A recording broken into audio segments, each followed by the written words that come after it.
प्रिय छात्र, आज हम कक्षा 10 की मनोरे गणित में प्रश्नावली 3G के प्रश्नों का हल समझेंगे। प्रश्नावली 3G में हम लोगों ने पिछली वीडियो में प्रश्न 1 से लेकर प्रश्न 8 तक के प्रश्नों का हल समझा था। आज हम इस वीडियो में प्रश्न 9 से लेकर जो भी प्रश्न आएंगे उनके हल हम लोग समझेंगे। चलिए बिना देरी किए हुए हम लोग प्रश्नों का हल समझते हैं। तो प्रश्न हमारा 9 कुछ इस प्रकार से है। प्रश्न 9 हमसे कहता है 30 किलोमीटर चलने में अजीत को अमित से 2 घंटे समय अधिक लगता है। यदि अजीत अपनी चाल दुगनी कर दे तो उसे अमित से 1 घंटा समय कम लगेगा। उनकी चाल ज्ञात कीजिए। यानी कहने का मतलब ये है, यहाँ पे सवाल नंबर 9 जो हमें दे रखा है, सवाल नंबर 9, ठीक है। यानी कहने का मतलब है सवाल नंबर 9 में जब आप इसका कैलकुलेशन करेंगे यानी हल करेंगे तो इसमें देखिए अजीत और अमित दो लोग दे रखे हैं। हमें क्या करना है, उनकी चालों को निकालना है। तो हम यहाँ पे नाम जो पहला है वो अजीत का है, तो यहाँ पे लिखेंगे माना अजीत की चाल, माना अजीत की चाल बराबर x किलोमीटर प्रति घंटा, ये हमने मान लिया है। इसी प्रकार से अमित की चाल बराबर y किलोमीटर प्रति घंटा हमने यहाँ पे मान लिया है। अब सुनिए, अब यहाँ पे जो प्रथम शर्त है, और आपको बता दे दूरी भी लिख लेते हैं। कुल दूरी जो है वो दे रखी है 30 किलोमीटर। अब देखिएगा यहाँ पे अगर हम प्रथम शर्त से अगर देखें तो वो देखिए प्रथम शर्त से, तो प्रथम शर्त से ये दे रखे हैं, यानी कि दूरी हमारी 30 है, 4 यहाँ पे x दे रखा है अजीत की और अमित की। तो देखिए यहाँ पे हम क्या करेंगे, समय निकाल लेंगे कि अजीत को कितना समय लगा और अमित को कितना समय लगा। लेकिन इस सवाल में ये कहता है 2 घंटे समय अधिक लगता है। यानी कहने का मतलब है 30 बटे x दूरी बटा आपका 4 हो गया। हम घटाएंगे, सदैव घटाते हैं, इस तरीके सवाल जितने भी आएंगे चाल वाले घटाएंगे। बाकी हम आपको सवालों का हल बराबर बताते रहेंगे, आप समझ जाएंगे। तो 30 बटा x हो गया, यहाँ पे 30 बटे आपका y हो गया। कहता 2 घंटे अधिक समय लगता है। तो पहले अजीत दे रखा था 30 बटे x में से 30 बटा y घटा देंगे, 2 घंटे अधिक समय लगता है, तो बराबर में केवल हम 2 लिख देंगे, क्योंकि अधिक का मतलब प्लस का 2 होगा ना। तो बराबर में जब 2 लिखेंगे तो प्लस का जो 2 होगा। इतना करने के बाद हम इसे हल कर लेते हैं। यानी कि y का पहाड़ा 30 बार पढ़ो या फिर गुणा ना करो, इसको डायरेक्ट ऐसे ही रहने दो। ये हमारी समीकरण नंबर कौन सी है, 1 है। अब देखिए आगे द्वितीय शर्त से देखिए, यदि अजीत अपनी चाल दुगनी कर दे, यानी पहले चाल x थी, अब अजीत क्या कर रहा है, चाल को दुगनी कर दे, तो 30 बटा 2x होगा और 30 बटा y। जब दुगनी चाल अपनी कर देता है केवल अजीत, तो अमित से 1 घंटा समय कम लगेगा। तो बराबर में हम इस बार माइनस का 1 लिख देंगे। क्या लिख देंगे, माइनस का 1 लिख देंगे, क्योंकि कम समय लगेगा, 1 घंटा कम समय लगेगा, इसलिए बराबर में माइनस का हम 1 लिख देंगे। कितना करने के बाद यहाँ पे समीकरण 1 तथा 2 को हल करने पर, समीकरण 1 है हमारी यहाँ पे 30 बटे x माइनस 30 बटे y बराबर 2, ये समीकरण 1 हो गई। 30 बटे यहाँ पे 2x 30 बटे y माइनस का 1, ये आपकी समीकरण नंबर 2 हो जाएगी। अब देखिए यहाँ पे समीकरण 1 में 30/y है और समीकरण 2 में भी आपका 30/y है। कितना है? 30/y है। तो यहाँ पे देखिएगा, यहाँ पे इनके सामने के निशान कैसे हैं? समान। जब समान चिन्ह होते हैं तो हम यहाँ पे क्या लिखते हैं? जोड़ने पर लिखते हैं। तो देखिएगा यहाँ पे नहीं, जब समान चिन्ह होते हैं तो यहाँ पे हम लोग लिखते हैं साइड में घटाने पर, और जब घटाने पर लिखेंगे तो देखिएगा यहाँ पे 30/y है, 30/y है, तो इसके नीचे हमें निशान लगाना पड़ेगा। और वो निशान किस प्रकार से लगेंगे? इस प्रकार से, यानी प्लस प्लस माइनस होता है, माइनस प्लस आपका माइनस होता है, प्लस माइनस आपका प्लस होता है, माइनस माइनस आपका प्लस होता है। तो देखिएगा यहाँ पे 30/y के सामने माइनस है, 30/y के सामने भी क्या है? माइनस का है। तो माइनस माइनस आपका प्लस हो गया, प्लस प्लस आपका माइनस हो गया, प्लस माइनस आपका प्लस हो गया। 30/y कैंसिल हो जाएगा। यहाँ पे देखिए 30/x है, यहाँ पे 30/2x है। इनका हर जो है वो समान नहीं है, यानी कि हर समीकरण 1 में जो है 30/x, यानी एक में हर x है, एक में हर 2x है, तो हम इनको डायरेक्ट जोड़ घटाव नहीं कर सकते हैं। तो यहाँ पे देखिएगा हम लोग यहाँ पे लिखेंगे 30/x और यहाँ पे 30/2x का है माइनस का है, तो 30/2x आपका माइनस का हो गया।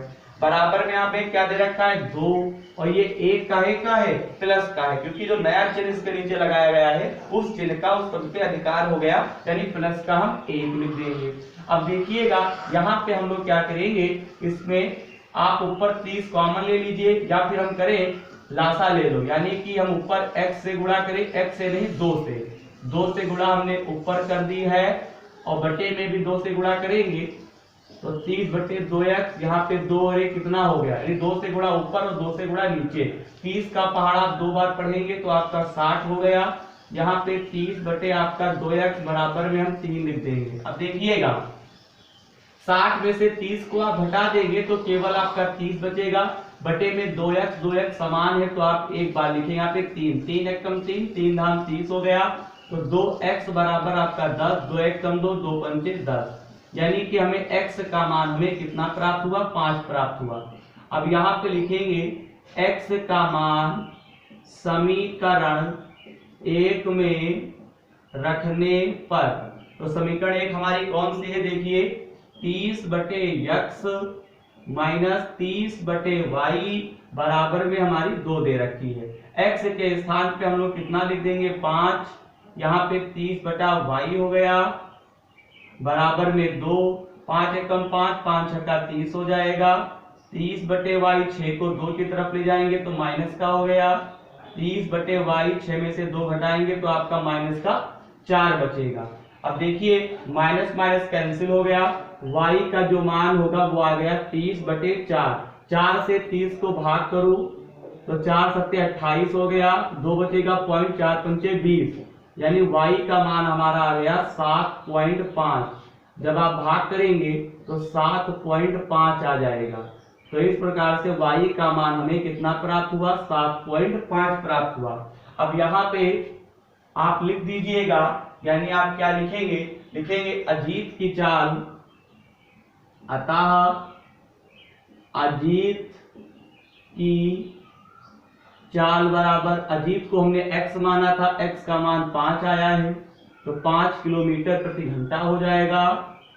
अमित की चाल, अमित की चाल कितनी आई है? 7.5 यानी 7.5, तो 7.5 किलोमीटर प्रति घंटा, यानी 5 किलोमीटर प्रति आवर्स और 7.5 किलोमीटर प्रति आवर्स, यानी कि जो आपकी अजीत की चाल है वो 5 किलोमीटर प्रति आवर्स है और अमित की जो चाल है वो 7.5 किलोमीटर प्रति आवर्स है। ठीक है, इस प्रकार से सवाल नंबर 9 का जो हल था वो कंप्लीट हो जाएगा।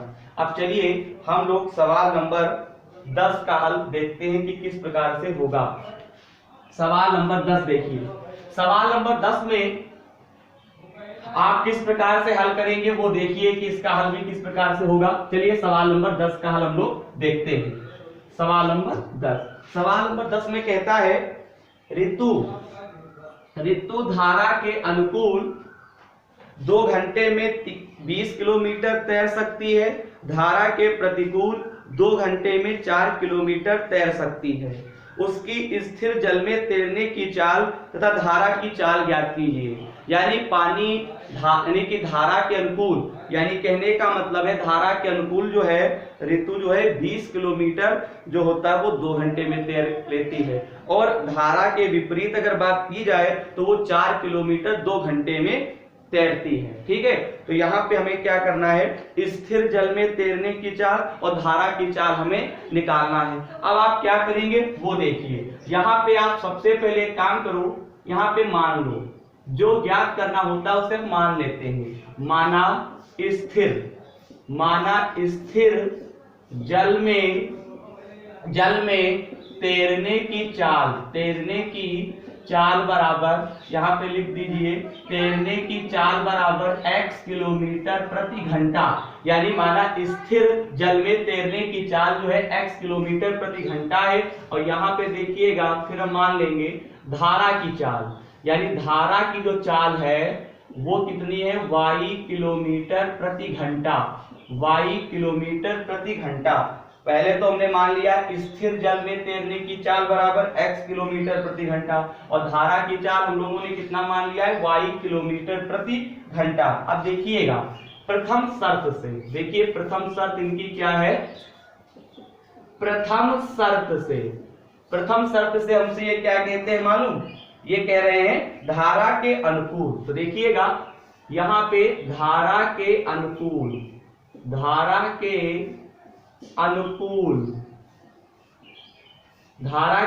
जो दे रखे हैं, यानी कि कहने का मतलब है धारा के अनुकूल बराबर, समय निकाल लेते हैं। तो धारा के अनुकूल बराबर, ये यहाँ पे सूत्र लगा दीजिए, कुल दूरी बटे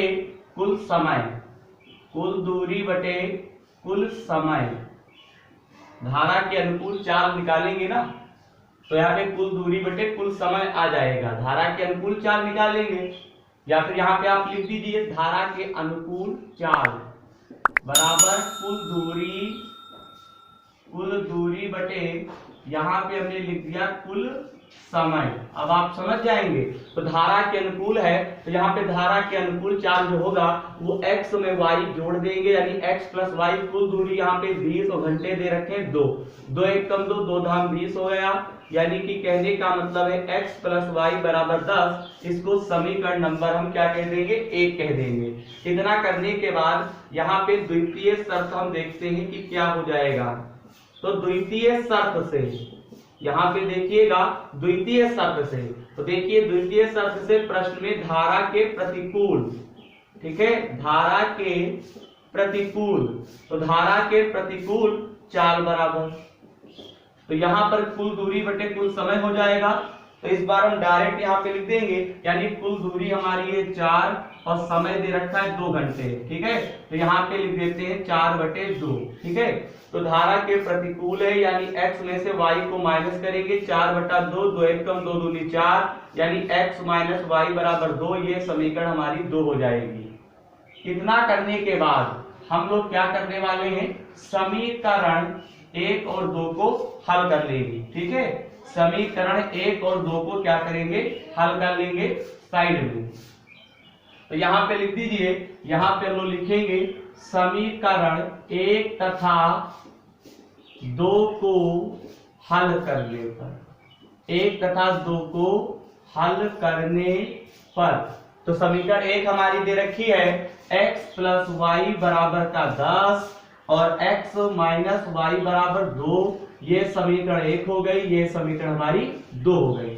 अब देखिएगा समीकरण 1 में y है, समीकरण 2 में भी y है, तो y वाले पदों को अगर हम काटते हैं तो काटने के लिए इसके नियम क्या लगेंगे, तो y के सामने चिन्ह कैसे असमान है, एक के सामने प्लस है, एक के सामने माइनस है, और जब चिन्ह असमान होते हैं तो हमने आपको बताया था पिछली वीडियो में, तो हम लोग यहाँ पे लिखते हैं जोड़ने पर, और जब जोड़ने पर लिखते हैं तो इनके नीचे निशान लगाने की आवश्यकता इस प्रकार से नहीं है। डायरेक्ट हम काट देंगे, वाई वाई कैंसिल हो गया, एक्स एक्स आपका 2x हो गया, 10 2 आपका 12 हो गया, x बराबर आप निकालेंगे तो 12/2, 2 6 12 हो गया, x का मान हमें 6 प्राप्त हुआ।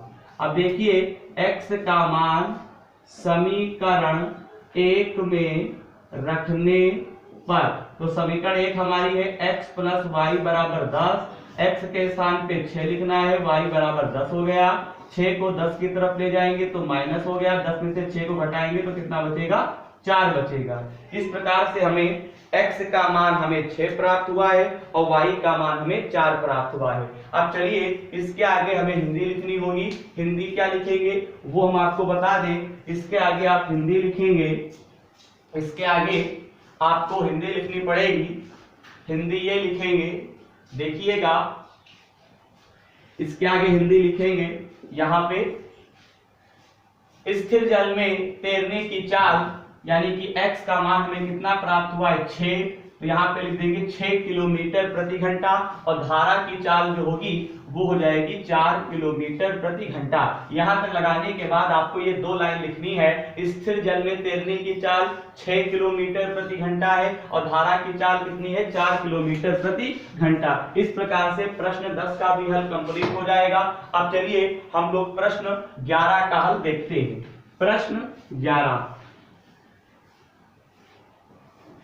प्रश्न 11 में हमसे इस प्रकार से है, इस प्रकार से लगाना है।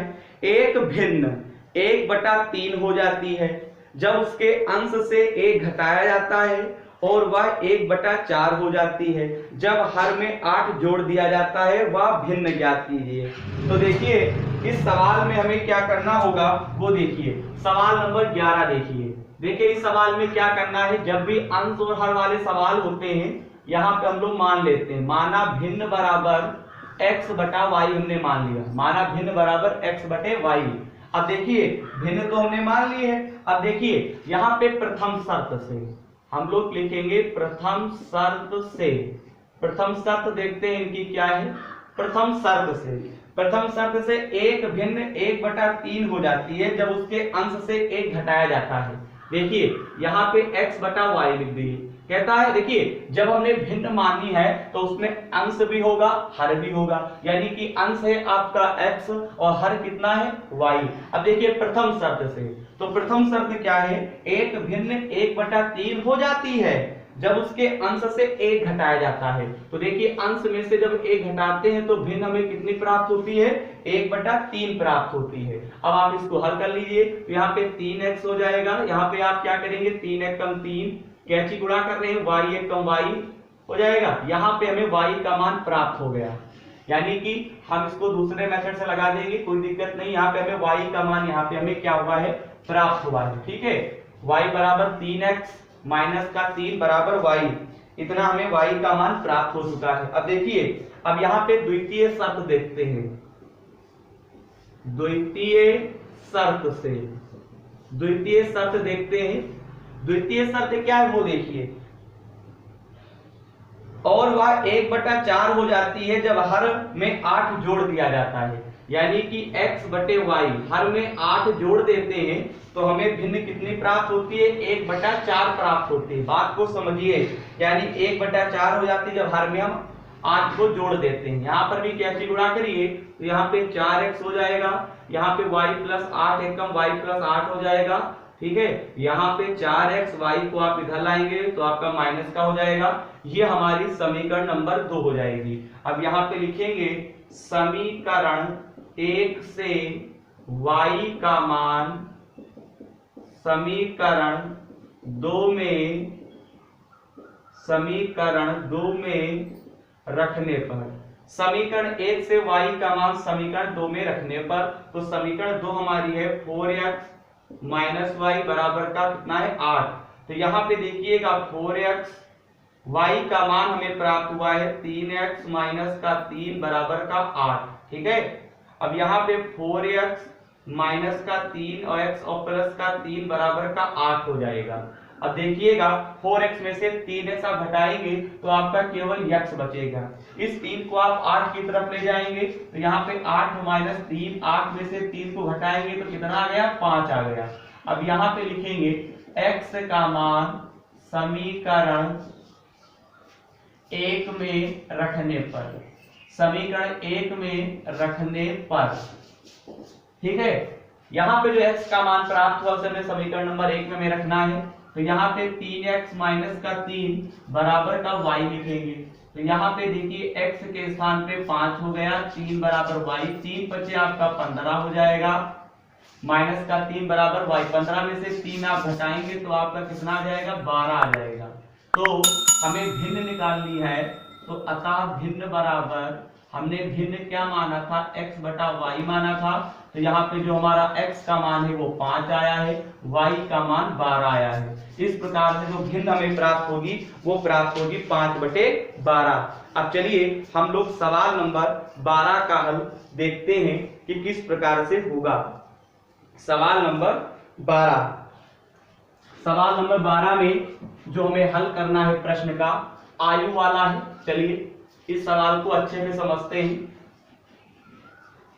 सवाल नंबर 12, पिता और पुत्र की वर्तमान आयु का अनुपात। सबसे पहले पिता है, ठीक, जब पहले पिता है और पिता तो पहले होंगे ही, माना पिता की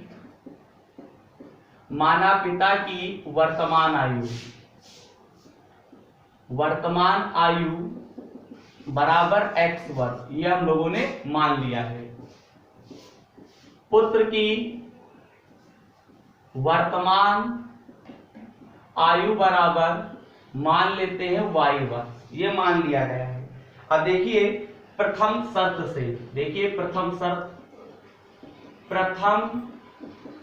शर्त से पिता और पुत्र की वर्तमान आयु का अनुपात 5:2 है, यानी कि पिता और पुत्र। तो अनुपात का मतलब बटे का निशान, यानी पिता और पुत्र। तो पिता हो गया, फिर बटे में पुत्र लिख देंगे। 5:2 कह रहा है तो 5/2 हो जाएगा, यानी पिता और पुत्र, तो x बटा y, और इनका जो दे रखा अनुपात 5/2 होगा कि नहीं होगा। ठीक है, आप समझ गए होंगे। यहाँ पे हम लोग क्या करेंगे, यहाँ पे x बराबर, यानी कि केवल y को आप उधर ले जाइए, तो x बराबर आपका मान निकल के आएगा 5/2 y। ये समीकरण नंबर हमारी कौन सी हो गई, 1 हो गई। चलिए द्वितीय शर्त देखते हैं क्या है। द्वितीय शर्त से देखिएगा, द्वितीय शर्त से हमसे क्या कहता है, 10 वर्ष बाद उनकी आयु का अनुपात 2:1 हो जाएगा। बात को आप समझिए, 10 वर्ष बाद। तो देखिए x और y हमने वर्तमान आयु माना ही है। 10 वर्ष बाद यानी कि x में 10 जोड़ देंगे, y में 10 जोड़ देंगे। बाद का मतलब प्लस का ही निशान होता है। जब 10 वर्ष बाद जो है इनके आयु का अनुपात 2:1 होता है, यानी 2/1 हो जाएगा। ठीक है, इसे 2:1 है, यानी 2/1 इसका मतलब हुआ, यानी कि x + 10 y + 10, ये 10 वर्ष बाद हो गया और 2/1 लिख देंगे। यहाँ पे आप कैची गुणा कर दीजिए, यही बेटर रहेगा। तो x + 10 एकम x + 10 2y और 2 धाम आपका 20 हो जाएगा। यहाँ पे x - 2y बराबर 20, 10 को आप 20 की तरफ ले जाएंगे तो माइनस का हो जाएगा। x - 2y, 20 में से आप 10 को घटाएंगे तो केवल 10 बचेगा। ये समीकरण नंबर हमारी कौन सी है, 2। अब हम यहाँ पे लिखेंगे समीकरण 1 से x का मान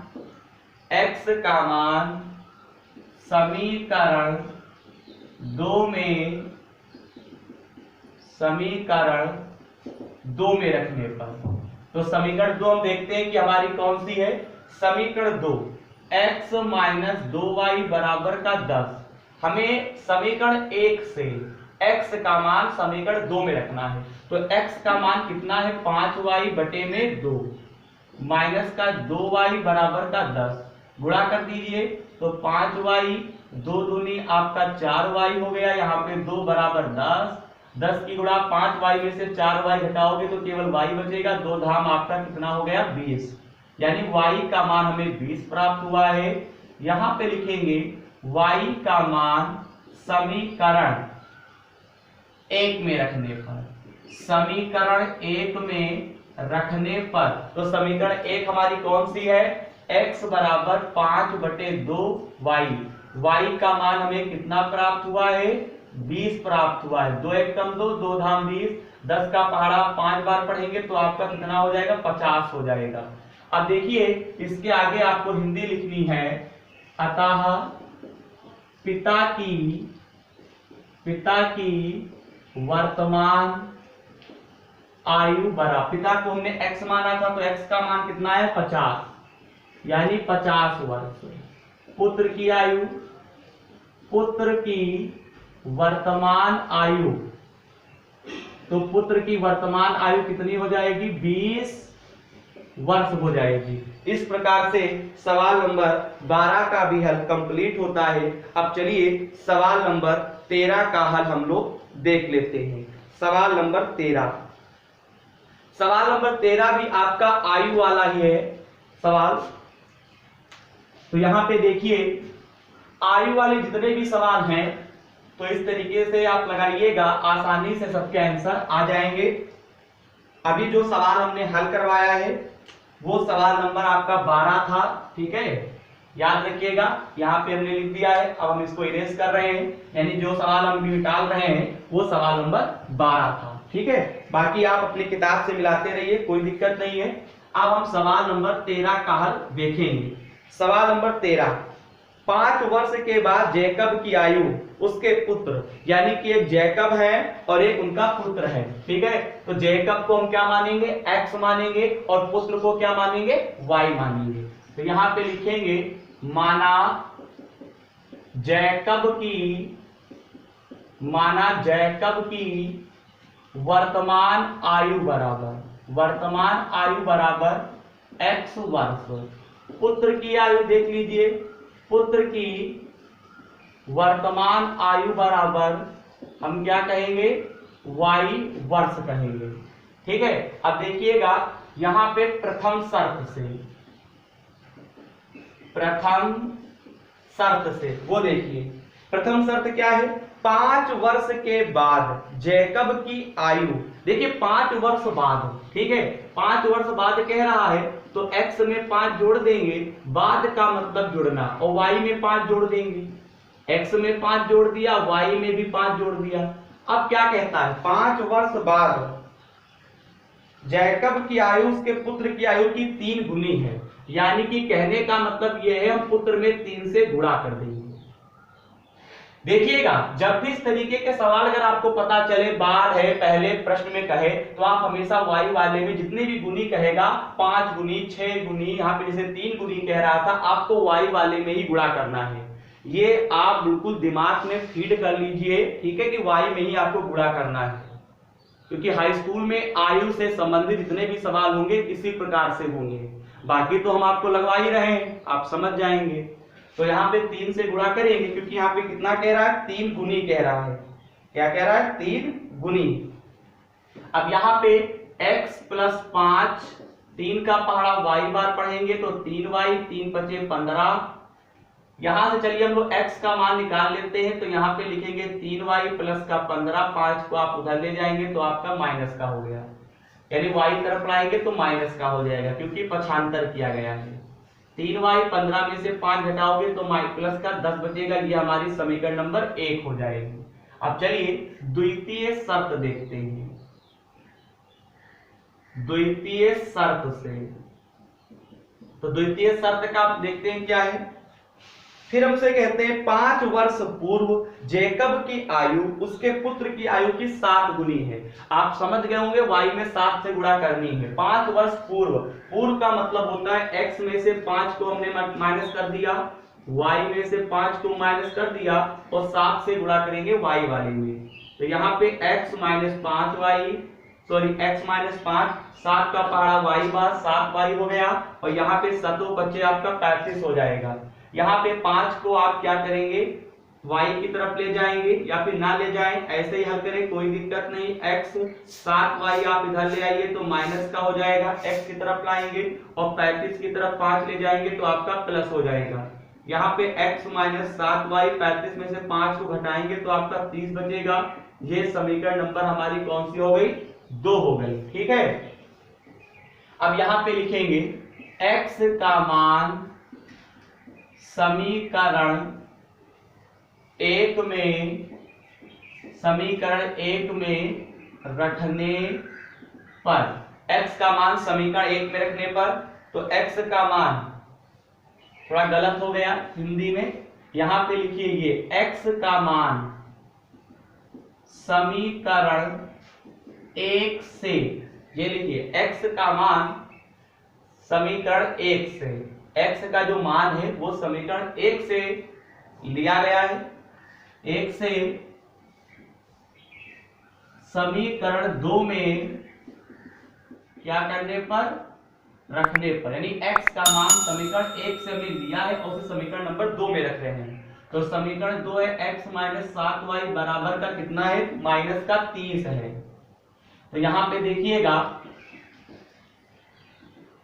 x का मान हमारा है 3y और प्लस का है 10, माइनस का 7y माइनस का 30। यहाँ पे 7y में से 3y घटाओगे तो माइनस का 4y आएगा, माइनस का 30, 10 को आप उधर ले जाओगे तो माइनस का हो गया 4y, 30 और 10 कितने होते हैं, माइनस का 40 होता है, माइनस माइनस कैंसिल हो गया तो y बराबर 40/4, 4 एकम 4, 4 दाम 40 हो गया, y का मान हमें 10 प्राप्त हुआ। ठीक है, अब हम क्या करेंगे, यहां पे लिख दीजिए y का मान समीकरण 1 में रखने पर, समीकरण 1 में रखने पर, क्योंकि जो भी हम शुरू में x और y मानते वही मान हमें निकालना पड़ता है। y का मान समीकरण 1 में रखने पर, तो समीकरण 1 हमारी है x बराबर 3y प्लस का 10। हमें y का मान यहाँ पे कितना प्राप्त हुआ है, 10 प्राप्त हुआ है। तो x बराबर 3 गुणे 10 और प्लस का 10, 10 तिहाई आपका कितना होगा, 30 होगा, प्लस का 10, 10 और 30 कितने होते हैं, 40 होते हैं। तो x का मान हमें 40 प्राप्त हुआ। अब आप लिखेंगे अतः जैकब की वर्तमान आयु, जैकब की वर्तमान आयु कितनी है, x का मान कितना निकालना है, 40, तो 40 वर्ष हो जाएगा। और पुत्र की वर्तमान आयु, पुत्र की वर्तमान आयु, पुत्र को हमने y माना था तो 10 वर्ष हो जाएगा। इस प्रकार से सवाल नंबर 13 का भी हल कंप्लीट हो जाएगा। अब हम आपको सवाल नंबर जो 14 है इस प्रश्नावली का, उसे हम आपको होमवर्क में देते हैं। यानी सवाल नंबर 14 का जो हल है उसे आप होमवर्क में करेंगे। ठीक है, इसे आप होमवर्क में करिएगा, बिल्कुल सेम ही सवाल है, ऐसे ही लगाइएगा, कोई दिक्कत नहीं होगी।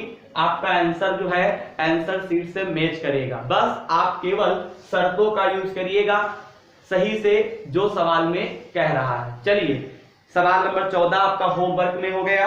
अब हम लोग सवाल नंबर 15 का हल देखेंगे। सवाल नंबर 15, चलिए हल हम लोग समझते हैं सवाल नंबर 15 का।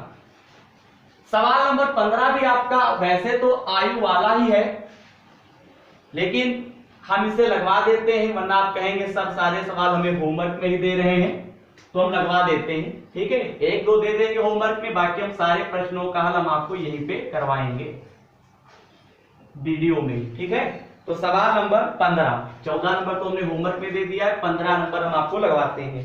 15 नंबर सवाल क्या है, 5 वर्ष पूर्व नूरी की आयु और सोनू, यहाँ पे नूरी दे रखे हैं और एक दे रखे हैं सोनू। तो नूरी, एक तो नूरी हो गया, ठीक, और एक हो गया सोनू। इस बार पिता और पुत्र नहीं है, इस बार नूरी और सोनू है। माना नूरी की वर्तमान आयु बराबर x वर्ष, सोनू की वर्तमान आयु बराबर y वर्ष। प्रथम शर्त से क्या कहता है, 5 वर्ष पूर्व नूरी की आयु सोनू की आयु की 3 गुनी थी। बात आप समझिएगा, समझ गए होंगे। हमें y वाले में 3 से गुणा करनी है। 5 वर्ष पूर्व, तो यहाँ पे x में से 5 को माइनस कर देंगे और y में से भी 5 को माइनस करेंगे। कितनी गुनी है, 3 गुनी है। यानी कि 5 वर्ष पूर्व, तो x माइनस 5, y माइनस 5 और y वाले में हम 3 से गुणा कर देंगे। अब देखिएगा, यहाँ पे 3 का पहाड़ा आप y बार पढ़ेंगे, 3y, 3 का पहाड़ा 5 बार, 3 बचे 15 हो जाएगा। 5 को आप उधर ले जाएंगे तो आपका प्लस का हो गया। यानी कहने का मतलब ये है, ये 3y माइनस का 15, 5 को आप इधर ले आएंगे तो प्लस हो जाएगा, y की तरफ लाएंगे ना 5 को तो प्लस का हो जाएगा। यहाँ पे 15 में से जब आप 5 को घटाते हैं तो माइनस का 10 बचेगा। ये हमारी समीकरण नंबर 1 हो जाएगी। अब यहाँ पे देखते हैं द्वितीय शर्त से। द्वितीय शर्त में क्या है वो देखिए। द्वितीय शर्त में क्या कहता है, 10 वर्ष पश्चात और बाद, ये दोनों सेंटेंस एक ही है। 10 वर्ष पश्चात यानी कि x में हमने 10 जोड़ दिया और y में हमने 10 जोड़ दिया, लेकिन हमसे कहते हैं सोनू की आयु का 2 गुनी हो जाएगी, यानी y वाले में हम 2 से गुणा करेंगे। ठीक है, उसमें 3 कहता था, 3 से गुणा हुई थी। हमेशा आपको y वाले में ही गुणा करना है। हाई स्कूल में वो चाहे एनसीईआरटी किताब हो चाहे मनोरे किताब हो, सब में आपको जितने भी आयु से संबंधित सवाल होंगे आपको इसी प्रकार से कैलकुलेशन करना है, सवालों को अच्छे से हल करना है और आंसर भी लाना है। तो यहाँ पे देखिए 2 से गुणा हुई है, तो यहाँ पे देखिएगा x + 10 2y और 2 धाम आपका 20 हो गया। यहाँ पे x को x की तरफ y लाएंगे तो x - का 2y बराबर में 20 - का 10, x - 2y 20 में से 10 घटाओगे तो आपका 10 बचेगा। समीकरण नंबर 2 हो जाएगा।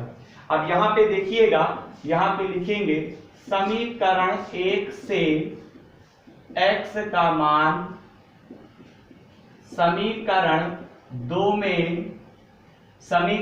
में रखने पर, यानी समीकरण 1 से जो x का मान है उसे हम मान समीकरण 2 में रखेंगे। तो देखिए x - 2y बराबर का 10 है। x का मान कितना है, 3y माइनस का 10 लिख दिया। देखिए इस x के स्थान पे 3y - 10 हो गया, माइनस का 2y बराबर 10 हो गया। अब आगे देखिएगा, यहाँ पे 3y में से 2y घटाओगे तो आपका कितना बचेगा, केवल y बचेगा, केवल y बचेगा। 10 को आप बराबर में 10 लिखा उधर ले जाओ तो आपका प्लस हो गया। 10 10 कितना होता है आपका, 20 हो जाएगा कि नहीं हो जाएगा। तो y का मान हमें 20 प्राप्त हुआ। y का मान समीकरण 1 में रखने पर, चलिए समीकरण 1 में रख देते हैं। तो यहाँ पे x बराबर 3y माइनस का 10, हमें y का मान 20 प्राप्त हुआ है। तो यहाँ पे 3 गुणे 20 हो जाएगा, 20 का पहाड़ा 3 बार आपका 60 हो जाएगा। 60 में से 10 को घटाएंगे तो x का मान कितना प्राप्त हुआ, हमें 50 प्राप्त हुआ। इस प्रकार से यहाँ पे लिखेंगे अतः नूरी की वर्तमान आयु, नूरी को हमने क्या माना था, x माना था, x का मान आया है 50, तो यहाँ पे लिख देंगे 50 वर्ष।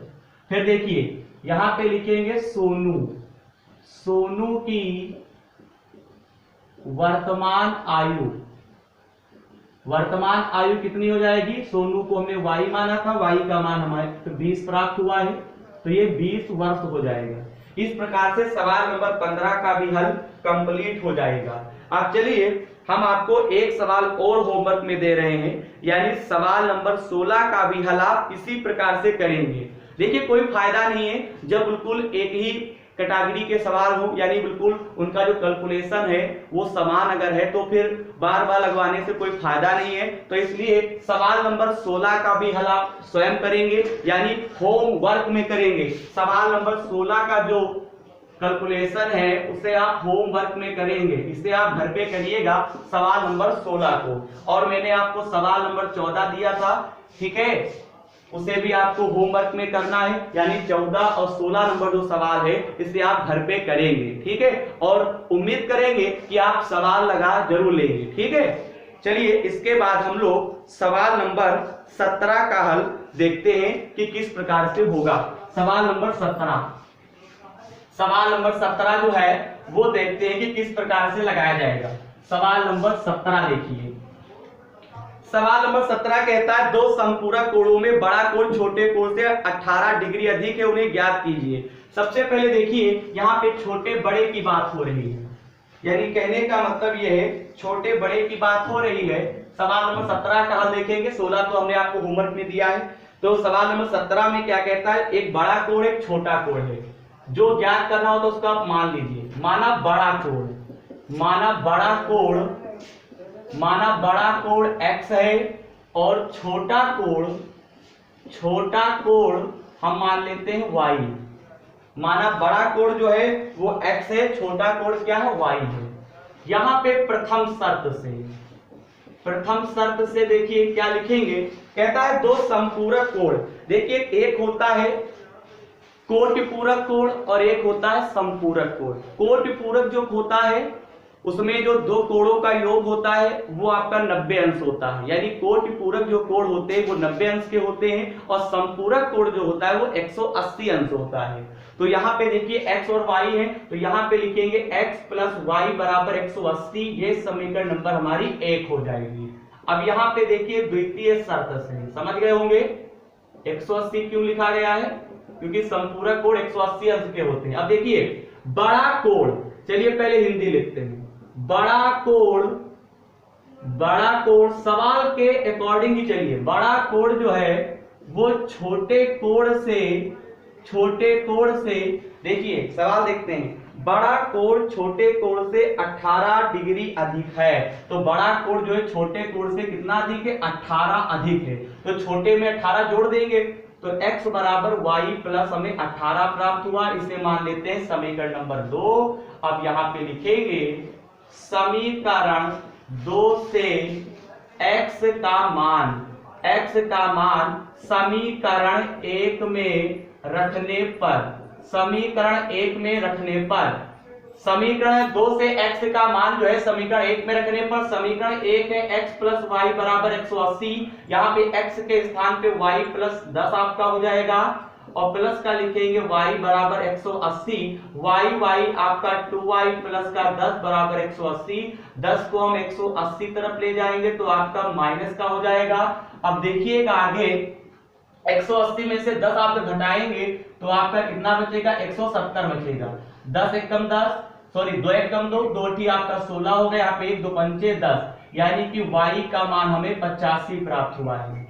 अब हम क्या करेंगे, y का मान समीकरण 1 में रखने पर, तो समीकरण 1 हमारी है x प्लस वाई बराबर 180।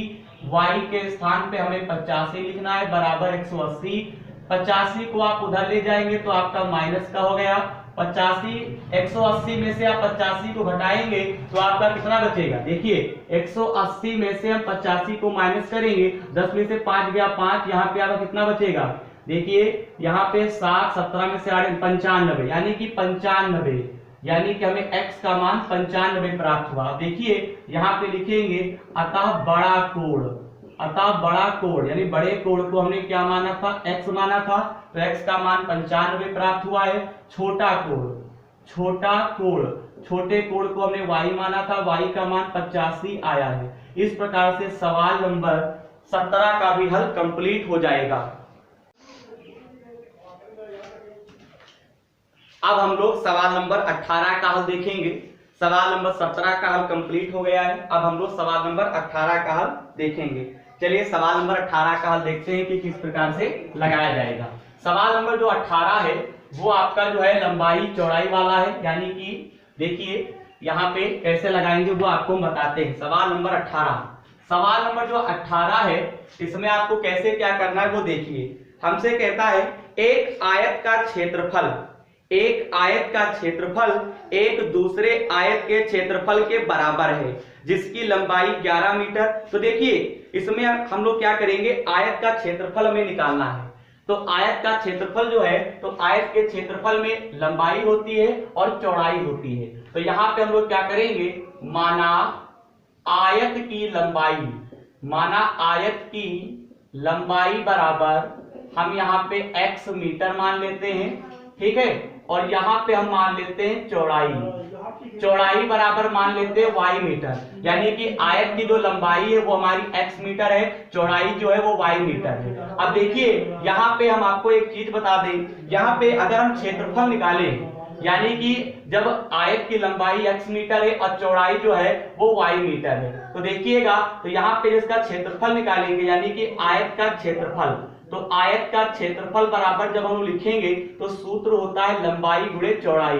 तो यहाँ पे लंबाई और गुणे चौड़ाई हो जाएगा, तो क्षेत्रफल बराबर हमारा कितना आ गया, एक्स वाई आ जाएगा। अब देखिए, अब हम सवाल के अकॉर्डिंग ही चलेंगे। देखिएगा सवाल बड़ा ही अच्छा है, तो यहाँ पे हम लिख देते हैं प्रथम शर्त से। प्रत्येक सवाल में तो आपको इस तरीके के जितने भी सवाल होंगे आपको इतना तो लगाना है। यहाँ पे लिखेंगे प्रथम शर्त से। अब देखिएगा प्रथम शर्त से आपका क्या हो जाएगा वो देखिए हमसे क्या कहता है, मतलब कि एक आयत का क्षेत्रफल एक दूसरे आयत के क्षेत्रफल के बराबर है, ठीक। यानी कि जो एक्स वाई है, यानी बात को आप समझिए, यानी जो एक्स वाई हमारा क्षेत्रफल है, अब जो हम लिखेंगे उसके बराबर है। क्या है देखो, कहता है जिसकी लंबाई 11 मीटर अधिक, यानी कि लंबाई 11 मीटर अधिक है, यानी कि x में हम क्या करेंगे 11 जोड़ देंगे। बात को आप समझिएगा, इनके ये लंबाई होगी, गुणे में आपका चौड़ाई हो जाएगा, समझते हैं। तो गुणे में हम निशान लगा देंगे गुणे का। अब देखिएगा कहता है चौड़ाई 6 मीटर कम है, यानी चौड़ाई हमने y माना है, y में क्या करेंगे 6 को माइनस कर देंगे। अब देखिए अब हम क्या करेंगे, इसको हल करेंगे। तो x y बराबर, यहाँ पे x का पहाड़ा y बार पढ़ोगे तो x y हो गया, x का पहाड़ा 6 बार पढ़ोगे तो यहाँ पे 6x हो जाएगा। फिर यहाँ पे 11 का पहाड़ा y बार पढ़ोगे 11y हो गया, 11 का पहाड़ा 6 बार पढ़ोगे 11 छक्का 66 हो जाएगा। x y कैंसिल हो जाएगा क्योंकि बीच में बराबर का निशान है, दाएं बाएं x y ये कैंसिल हो जाएगा। अब यहाँ पे देखिएगा, यहाँ पे हमें प्राप्त हुआ माइनस का 6x प्लस का 11y माइनस का 66 और यहाँ पे हमें बराबर का 0। ये समीकरण नंबर हमारी 1 हो जाएगी। अब आगे देखिएगा, यहाँ पे लिखते हैं द्वितीय शर्त से। देखिएगा द्वितीय शर्त से क्या होगा वो हम आपको बताते हैं। देखिए द्वितीय शर्त में क्या लिखना होगा, देखिए आगे हम सवाल पढ़ते हैं। कहता उसका क्षेत्रफल एक तीसरे आयत के क्षेत्रफल के भी क्या है, बराबर है, ठीक है। यानी कि जो हमारा ये वाला क्षेत्रफल आया है, यानी कि x प्लस 11, ठीक है, यानी x प्लस 11 जो हमें प्राप्त है और यहाँ पे y माइनस 6 जो हमें प्राप्त है, वो फिर एक किसी क्षेत्रफल के बराबर हो गया। आप सवाल में देखिएगा, आप अपनी किताब में देखो, ठीक है, किताब में आपका सवाल नंबर जो प्रश्नावली 3G है उसमें सवाल नंबर जो 18 दे रखा है, आप उसको पहले देखिए, किताब ओपन करिए, फिर आप बोर्ड पर देखिए, आपको पूरा का पूरा सवाल समझ में आ जाएगा। हमसे यहाँ पे क्या कहता है, देखिए यहाँ पे x प्लस 11 y माइनस का 6 हो गया। हमसे कहते हैं 22 मीटर लंबा है, 9 मीटर कम चौड़ा है, यानी कि हम यहाँ पे क्या करेंगे 22 मीटर लंबा, यानी कि कहने का मतलब है x में हम 22 क्या करेंगे जोड़ देंगे। 9 मीटर क्या है कम चौड़ा है, तो यहाँ पे y में से 9 को क्या करेंगे माइनस कर देंगे। अब देखिएगा x का पहाड़ा y बार पढ़ेंगे तो आपका x y हो गया, x का पहाड़ा 6 बार पढ़ेंगे तो माइनस का 6x हो गया। यहाँ पे 11y लिखेंगे, 11 छक्का 66, गुणा करनी आपको आती होगी। x का पहाड़ा y बार पढ़ेंगे तो x का पहाड़ा 9 बार पढ़ेंगे तो आपका कितना हो जाएगा, आपका 9x हो जाएगा। आगे देखिएगा 22 का पहाड़ा y बार पढ़ेंगे तो 22y आपका हो जाएगा, ठीक है। 22 का पहाड़ा 9 बार पढ़ेंगे, 9 दूनी 18, 9 दूनी 19, 9 दूनी 18 का 8 हंसी आएगा, 9 दूनी 18 कितना हो जाएगा 19, 198। अब देखिएगा x y कैंसिल हो जाएगा। अब आगे देखिए यहाँ पे दाएं बाएं करते हैं, यानी कहने का मतलब है यहाँ पे 6x हमें प्राप्त हुआ है तो 6x हो गया, 9x को आप इधर लाएंगे 6x की तरफ तो आपका प्लस का हो गया क्योंकि पक्षांतर हुआ है। यहाँ पे प्लस का हम 11y लिखेंगे, बात को आप समझिएगा, प्लस का 11y, 22 को आप इधर लाएंगे तो आपका काहे का हो जाएगा माइनस का 22y हो गया। यहाँ पे माइनस का आपका 66 है, लेफ्ट की ओर आप 198 को लाएंगे तो आपका प्लस का हो गया, यानी कितना हो जाएगा 198। समीकरण नंबर आपकी 2 हो जाएगी। अभी मत मानिए, थोड़ा इसको सही कर लेते हैं, एक बार चेक कर लेते हैं। माइनस का 6x है, इधर से हमने 9x को लेकर आए तो प्लस का हो गया, 11y लिखेंगे, इधर से 22 को लाएंगे तो माइनस का हो गया, माइनस का 66, 198 प्लस का हो जाएगा और बराबर में हम लोग क्या लिखेंगे 0 लिखेंगे। इसके बाद देखिएगा, इसके बाद हमारा 9x में से 6 घटाओगे तो कितना बचेगा आपका 3x बचेगा। यहाँ पे 22y में से 11y घटाओगे तो आपका कितना बचेगा माइनस का 11y बचेगा। यहाँ पे 198 में से 66 को आप माइनस करिए, 66, 8 में से 6 गया तो आपका 2 बचेगा, यहाँ पे 9 में से 6 गया तो आपका 3 बचेगा, 132, यानी कि 132 आपका प्लस का हो गया, बराबर में हम क्या लिखेंगे 0। ये समीकरण नंबर हमारी 2 हो जाएगी। अब यहाँ पे लिखेंगे समीकरण 1 तथा 2 को हल करने पर, देखिए सवाल नंबर देखिए 18, समीकरण 1 तथा 2 को 1 तथा 2 को हल करने पर, 1 तथा 2 को हल करने पर, तो यहाँ पे देखिए समीकरण 1 है माइनस का 6x प्लस का यहाँ पे 11y और माइनस का हमें 66 दे रखा है बराबर का 0। समीकरण नंबर 1 हो जाएगी। यहाँ पे लिखेंगे 3x और माइनस का हम 11y और यहाँ पे हमारे पास कितना है प्लस का 132 बराबर का 0। समीकरण नंबर 2 हो जाएगा। यहाँ पे 11y के सामने समीकरण नंबर 1 में 11y है, समीकरण नंबर 2 में भी 11y है। इनके सामने के निशान कैसे असमान, असमान जब होते हैं तो यहाँ पे हम लोग लिखते हैं जोड़ने पर, और जोड़ने पर का मतलब होता है 11y कैंसिल हो जाएगा। 6x में से 3x घटाओगे तो माइनस का 3x बचेगा। 132 में से आप 66 घटा दीजिए तो 12 में से 6 गया तो आपका 6 बचेगा। क्यों 12 में से 6 बचेगा, 12 में से 6 गया तो 6 ही बचेगा, यानी 6 दूनी 12 यानी 132 ही होता है। गुणा करके देख लीजिए 2 छंग 12 2 छंग 13 132 ही होता है, यानी कि 66 आपका प्लस का बचेगा। क्यों प्लस का बचेगा, और यहाँ पे 6x आपका काहे का था माइनस का था, ठीक है। तो यहाँ पे 6x में से 3x को माइनस किया गया है तो यहाँ पे आपका इतना बचेगा। तो यहाँ पे अगर हम x का मान अगर निकालते हैं तो हमें प्राप्त कितना होगा, आप निकाल लीजिए। तो देखिए यहाँ पे जब हम लोग x का मान निकालते हैं तो आपको यहाँ पे 22 प्राप्त होगा, ठीक है। तो यहाँ पे देखिएगा निकाल लेते हैं तो x बराबर हमें प्राप्त हुआ 66 बटे यहाँ पे 3 माइनस का 3 एकम 3 3 दूनी 6 आपका हो जाएगा। तो x का मान हमें 22 प्राप्त हुआ, यानी कि माइनस का 22 प्राप्त हुआ है। कहीं पे देख लेते मिस्टेक तो नहीं है, वो हम लोग देख लेते हैं, ठीक है। यहाँ पे देखिएगा हमें पहली समीकरण प्राप्त हुई है माइनस का 6x प्लस का 11y और बराबर में हमें 66 प्राप्त हुआ है। दूसरी समीकरण में जो प्राप्त हुई है वो प्राप्त हुई है 3x और माइनस का यहाँ पे 11y बराबर माइनस का 132 यानी प्लस का 132 प्राप्त हुआ है, ठीक है। तो यहाँ पे जब हमने इसको हल किया है यानी समीकरण नंबर 1 और यहाँ पे 3 को नहीं 1 और 2 को जब हमने हल किया है तो यहाँ पे माइनस का 6x है और प्लस का 3x है और यहाँ पे कितना है 132। हाँ यहाँ पे गलती हुई है, देखिए यहाँ पे हम लोग क्या करेंगे 132 में 66 घटाएंगे तो प्लस का आपका कितना बचेगा 66 बचेगा, बराबर में क्या लिखेंगे 0 लिखेंगे। अब यहाँ पे लिखेंगे माइनस का 3 66 को 0 तरफ ले जाएंगे तो आपका माइनस का हो गया, माइनस माइनस कैंसिल हो गया तो 66 बटे कितना लिख देंगे 3 3 दूनी 6 3 दूनी 6 यानी कि x का मान हमें 22 प्राप्त हुआ, ठीक है। अब हम क्या करेंगे x का मान समीकरण 1 में रखने पर, तो समीकरण 1 हमारी कौन सी है, समीकरण 1 हमारी है माइनस का 6x और प्लस का कितना है 11y माइनस का 66 बराबर का 0। x के स्थान पे हमें 22 रखना है प्लस का 11y माइनस का 66 बराबर का 0। यहाँ पे गुणा कर दीजिए 6 दूनी 12 का 6 दूनी आपका 13 हो गया, यानी कि 132 आ जाएगा। 6 दूनी 12 का 2 6 दूनी 13, ठीक है। अब यहाँ पे प्लस का हम लोग लिखेंगे 11y माइनस का 66 बराबर 0। 132 में 66 आप ऐड करेंगे क्योंकि माइनस का 132 है और माइनस का ही 66 है, जब आप जोड़ते हैं तो कितना हो जाएगा, यानी कि आपका बनेगा 11y माइनस 6 2 कितना होगा 8 6 3 कितना होगा 9 192 यानी 198 आपका हो जाएगा, बराबर में 0 लिखेंगे। 11y बराबर 198 लिखेंगे, ठीक है। चलिए इसका हल थोड़ा हम साइड में कर देते हैं, आप समझ जाएंगे ना।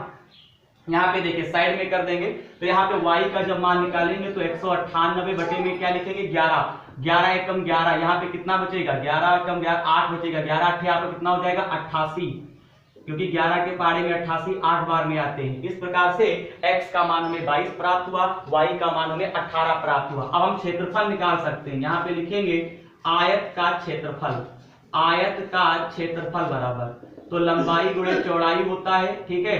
तो लंबाई हमने x मानी थी, चौड़ाई y मानी थी, x का मान 22 आया है, y का मान 18 आया है। 22 की गुणा आप 18 से कर दीजिए तो 8 दूनी 16 8 दूनी आपका 17 होगा, 1 दूना 2 दूना 2 6 9 3 396, यानी कि हम जब क्षेत्रफल यहाँ पे निकाले हैं तो 396 वर्ग मीटर आयत का जो क्षेत्रफल हमें निकालना था वो 396 वर्ग मीटर हमें प्राप्त हुआ है। उम्मीद करते हैं प्रश्न नंबर 18 का भी हल आप समझ गए होंगे। अब चलिए प्रश्न 19 का हल हम लोग देखते हैं। प्रश्न नंबर 19 का भी हल इसी प्रकार से होगा। चलिए प्रश्न 19 का भी हल हम लोग इस वीडियो में देखते हैं। तो प्रश्न 19, यहाँ पे प्रश्न नंबर जो 19 है उसको आप थोड़ा समझिएगा। हम आपको एक बात बता दें, आप इन सवालों के हल तभी समझ पाएंगे जब किताब आपके पास ओपन हुई होगी, ठीक है। बाकी देखिए एक आयताकार हाल की लंबाई 10 मीटर है और चौड़ाई 5 मीटर बढ़ाने पर, देखिए यहाँ पे हम लोग क्या करेंगे, इस पोस्टर में हमें लंबाई और चौड़ाई निकालना है। माना आयताकार, यानी आयताकार जो आपका हाल है, तो यहाँ पे काम करते हैं, यहाँ पे लिखते हैं माना हाल की लंबाई, यहाँ पे हमने लिख दिया माना हाल की लंबाई x मीटर, चौड़ाई y मीटर है, आयत का यानी हाल का क्षेत्रफल बराबर, यानी कि हाल आपका आयताकार है। ठीक है, यहाँ पे जो आपका आयताकार हाल है, आयताकार आपका हाल दे रखे हैं, क्योंकि आप कंफ्यूज हो जाएंगे कि वर्गाकार भी हो सकता है। आयताकार आपको हाल दे रखा है, आयताकार हाल का क्षेत्रफल बराबर लंबाई गुणे चौड़ाई प्रथम शर्त से। अब देखिए, एक आयताकार हाल की लंबाई यानी कहने का 10 मीटर और 5 मीटर बढ़ाने का मतलब होता है जुड़ना, यानी कि हम 10 मीटर बढ़ाने पर तो x में 10 जोड़ देंगे और y में क्या करेंगे 5 घटा देंगे, क्योंकि नहीं दोनों में बढ़ाने को कहता है तो x में भी 10 जोड़ेंगे, y में भी आप 5 जोड़ेंगे। अब देखिए बराबर क्या कहता है, क्षेत्रफल 600 मीटर स्क्वायर बढ़ जाता है, यानी हाल की जो लंबाई है 10 मीटर, यानी कि x में हमने 10 जोड़ दिया और y में भी हमने क्या किया 5 जोड़ दिया है, उसका क्षेत्रफल जो है यानी कि xy उसमें 600 बढ़ जाता है तो 600 फिर जोड़ देंगे। इसको हल करिए, xy आपका हो गया, x का पहाड़ा 5 बार पढ़ेंगे तो 5x होगा, 10 का पहाड़ा y बार पढ़ेंगे 10y हो गया, 10 का पहाड़ा 5 बार पढ़ेंगे 50 हो गया। यहाँ पे लिखेंगे xy प्लस का 600, xy कैंसिल हो गया। यहाँ पे हम लोग क्या लिखने वाले हैं 5x और प्लस का 10y लिखेंगे, 650 को आप इधर ले जाएंगे तो माइनस का हो जाएगा, यहाँ पे आपका 10y, यहाँ पे हमारे पास x चल रहा है, 600 में से 50 घटाएंगे 550, ये समीकरण नंबर हमारी 1 हो जाएगी। अब आगे देखिएगा, अब आगे आपको बताते हैं द्वितीय शर्त से देखिए हमें किस प्रकार से करना है। द्वितीय शर्त से देखिए, द्वितीय शर्त में कहता है लंबाई 10 मीटर घटाने और 7 मीटर बढ़ाने पर, लंबाई 10 मीटर घटाने पर यानी कि x में से 10 हम माइनस करेंगे, और यहाँ पे देखिए चौड़ाई 7 मीटर बढ़ाने पर यानी कि y में हम 7 जोड़ देंगे और बराबर हम कितना लिखेंगे xy। क्षेत्रफल में क्या कहते हैं 100 मीटर फिर बढ़ जाता है, यानी कि xy में हम 100 मीटर क्या करेंगे जोड़ देंगे। अब आप इसको हल करिएगा, x का पहाड़ा y बार तो xy, यहाँ पे आपका प्लस का 7x हो जाएगा, माइनस का 10y, माइनस का 10 सते 70, यहाँ पे xy प्लस का आपका 100 हो गया, xy कैंसिल हो जाएगा। अब यहाँ पे देखिएगा 7x तो माइनस का 10y, 70 को आप 100 की तरफ ले जाएंगे तो आपका प्लस का हो जाएगा, यहाँ पे 7x माइनस का 10y, 100 और 70 आपके कितने होते हैं 100, आपका 70 होता है। ये समीकरण नंबर हमारी 2 हो जाएगी। हमें इस सवाल में लंबाई और चौड़ाई हमें क्या करना है निकालना है। अब चलिए हम लोग लिखेंगे समीकरण 1 तथा 2 को हल करने पर, 1 तथा 2 को हल करने पर, तो देखिए समीकरण 1 तथा 2 को हल करने पर समीकरण 1 है हमारी 5x और प्लस का 10y और बराबर का कितना दे रखे हैं 550, ये समीकरण 1 हो गई। यहाँ पे दे रखा है 7x और माइनस का 10y और बराबर में कितना लिखेंगे 170, समीकरण नंबर हमारी 2 हो गई। अब देखिए समीकरण 1 में भी 10y है, समीकरण 2 में भी 10y है, इनके सामने के निशान जो है आसमान है, जब आसमान चिन्ह होते हैं तो हम लोग यहाँ पे लिखते हैं जोड़ने पर। जोड़ने पर का मतलब ये हुआ कि इसके नीचे निशान नहीं लगाना पड़ता, डायरेक्ट हम हल कर सकते हैं। 10y कैंसिल हो गया, 7 5 आपके कितने होते हैं 12x होता है, यहाँ पे आपका कितना बनेगा 720 बनेगा, क्योंकि 170 में आप 550 जोड़ देंगे तो x बराबर आ जाएगा 720 बटे 12, 12 एकम 12, 12 छठ 72, यानी कि x का मान हमें कितना प्राप्त हुआ 60 प्राप्त हुआ। ठीक है, x का मान हम लोग फटाक से समीकरण 1 में रखने पर, तो समीकरण 1 में रखने पर, तो समीकरण 1 हमारी कौन सी है, समीकरण 1 में रख देते हैं। तो समीकरण 1 हमारी है 5x और प्लस का दे रखे हैं 10y बराबर का दे रखे हैं 550, तो यहाँ पे 5 गुणे आपका 60 हो गया, प्लस का 10y बराबर 550, 60 पंचे आपका 130 होता है, यहाँ पे 550 130 को आप इधर लाएंगे 550 की ओर, आपका माइनस का हो जाएगा, तो यहाँ पे 10y 550 में से 130 जब माइनस करोगे तो आपका कितना बचेगा 420 बचेगा। ठीक है, कितना बचेगा 420 बचेगा, 0 0 कैंसिल हो गया तो y का मान कितना आ जाएगा 42 आ जाएगा। ठीक है, यानी y का मान हमें कितना प्राप्त हुआ 42 प्राप्त हुआ। हमें इस सवाल में लंबाई और चौड़ाई केवल निकालना है, तो यहाँ पे लिखेंगे, यहाँ पे लिख दीजिए अतः हाल की लंबाई, तो लंबाई आपकी कितनी, लंबाई को हमने x माना था, x का मान हमें कितना प्राप्त हुआ है 60 मीटर प्राप्त हुआ है। और फिर यहाँ पे लिखेंगे हाल की चौड़ाई, तो हाल की चौड़ाई कितनी आ गई है, हाल की चौड़ाई को हमने y माना था, तो 42 आपका मीटर हो जाएगा। इस प्रकार से सवाल नंबर 18 का भी हल कंप्लीट हो जाएगा और उम्मीद करेंगे सवाल नंबर 18 का भी सवाल नंबर 19 का भी हल आप समझ गए होंगे।